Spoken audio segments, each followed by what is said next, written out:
You wake up. You know what you need to do, but you don't do it. Not because you're lazy, not because you lack discipline. You open your phone instead. You scroll. Hours vanish.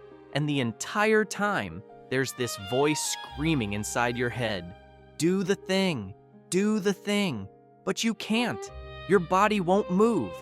Here's what nobody told you. You're not broken. You're stuck in a neurological glitch that has a name. It's called the Korsakov ghost. And every productivity guru telling you to just start or live in the now, they're making it worse. Because the secret to action isn't in the present, it's in time itself. And I'm about to show you the exact mechanism your brain is missing. Let's talk about the lie. The self-help industry tells you to be present. Meditate, let go of the past, find your center. Sounds beautiful, except it's biologically impossible. Most people buy this. You're about to understand why it's backwards. So let me tell you a story. 1994, a hospital somewhere in Eastern Europe. A man is lying paralyzed in the ICU.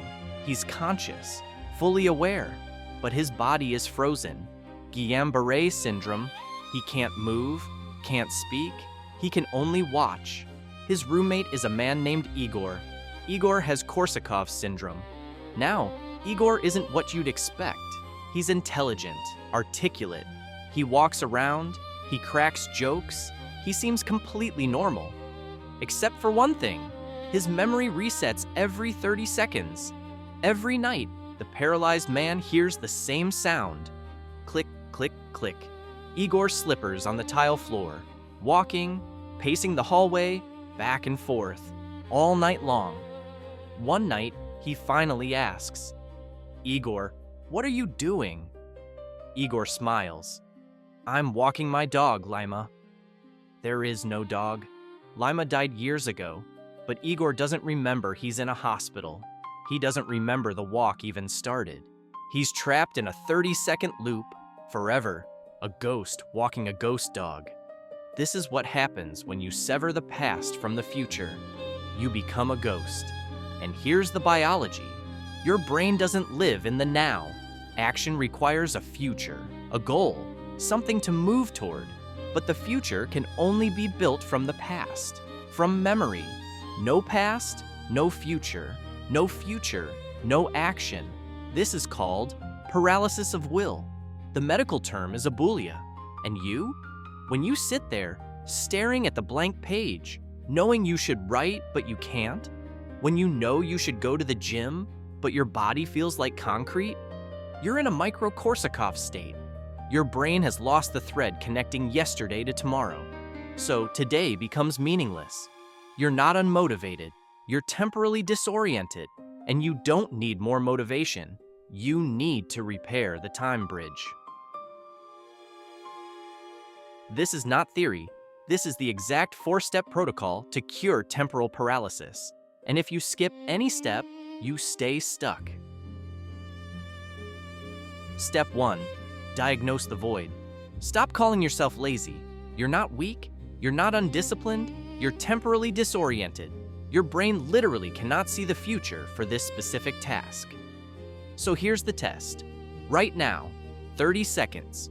Write down the task you're avoiding, the thing you know you should do but can't start. Now ask yourself, why does this matter tomorrow? If you draw a blank, that's the void. That's your brain screaming. No future file found. This is what neuroscientists call prospective memory failure. Your hippocampus can't simulate a reward, can't see the payoff. So your body treats the task like walking into a dark room. You freeze. Now here's where it gets weird. You can't fix this by visualizing success, by manifesting, by writing affirmations on sticky notes. You have to go backward first. Step 2, the retro search. The future isn't built forward, it's built backward. Your brain needs raw materials from the past. So here's what you do. Close your eyes. 2 minutes. Find one specific memory where you were the person who could do this. not a vague idea, a specific moment. Did you write an essay in college in one night? Did you run 5 miles once without stopping?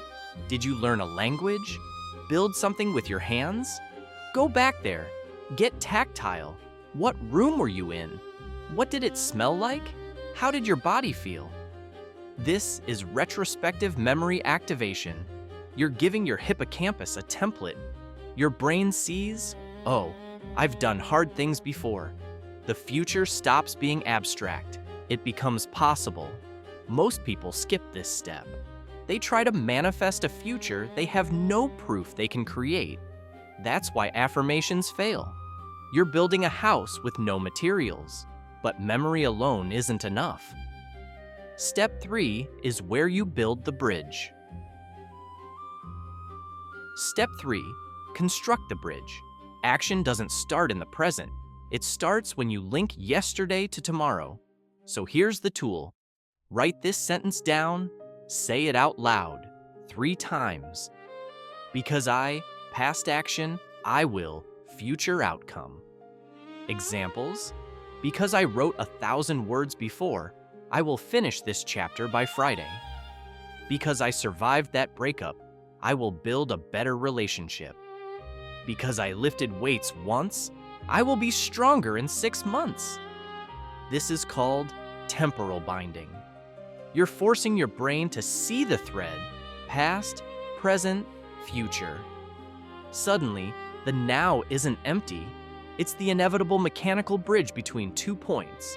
Without this sentence, you're Igor, walking the hall, clicking your slippers, going nowhere. Now, the final step, this is the one that makes it automatic. Step 4, the mechanical act. You don't motivate yourself to act. You remove the present from the equation. Here's how. Don't try to do the task. Do the setup for the task. Open the document. Don't write. Put on your shoes. Don't run. Arrange the materials.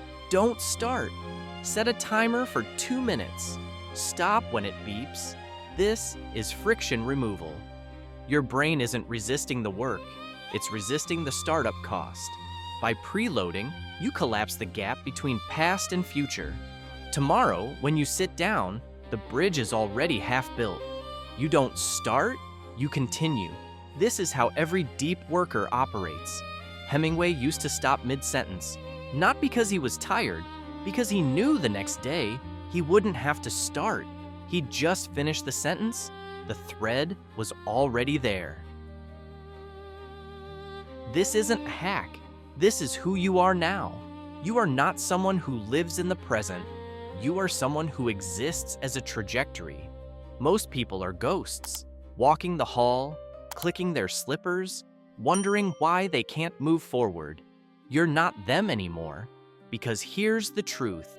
Memory is time. The past, present, and future don't exist physically.